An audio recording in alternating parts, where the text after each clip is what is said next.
Couple things as it relates to applying the SOLER technique if you're actually doing a presentation. It could be a presentation for just a few people or a presentation for an entire room full of people. We'll start with the S, which is square. And I'm going to suggest to you that if you want to connect with an audience really effectively, I'm going to suggest that there's two potential ways you can apply square. The first is simply to be in front of a particular group of participants with your shoulder square to them. And so if I wanted to come over here and address this side of the room and really connect with this side of the room, and you'll notice that I've moved back and forth during my interaction, this is what I'm going to do. With my shoulder square to you, and I can engage you this way. And then I can, at another point, come over to this side of the room.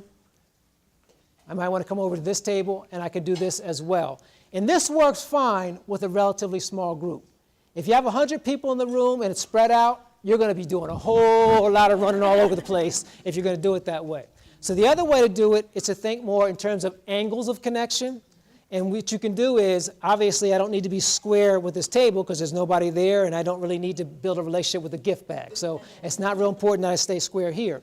But if I think of this as kind of my anchor point, what I can do is I can simply turn this way and connect with this whole side of the room square, and then I can turn this way and connect with this side of the room squarely. And again, I don't love the fact that the table is here because it's that psychological barrier, but it still works out fine. So that's the square.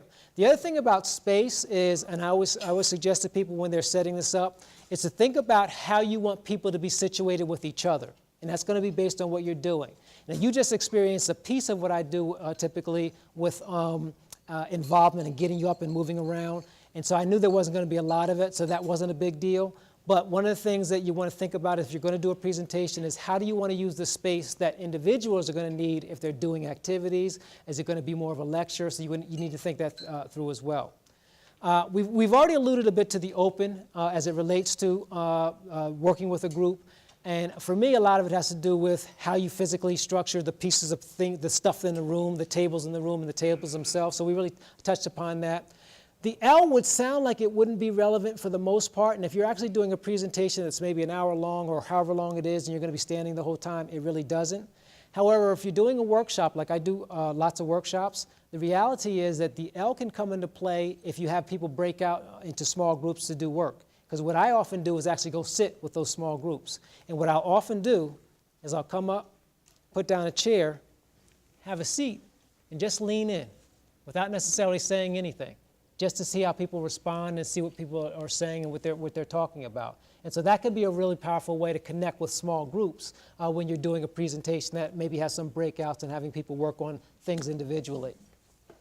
The E is eye contact, and in this particular case, I do suggest that you make eye contact with your participants.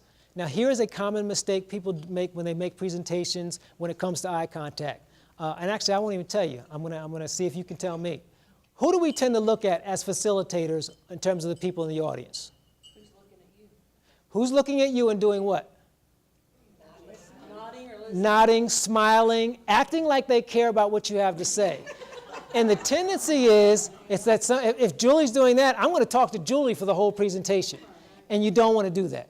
You want to talk to everybody. And I'm not saying that you have to make eye contact with every single person throughout that's going to be a little unrealistic. But you want to the extent possible, make eye contact with as many people as you can throughout the room because that helps people feel like you're talking to them.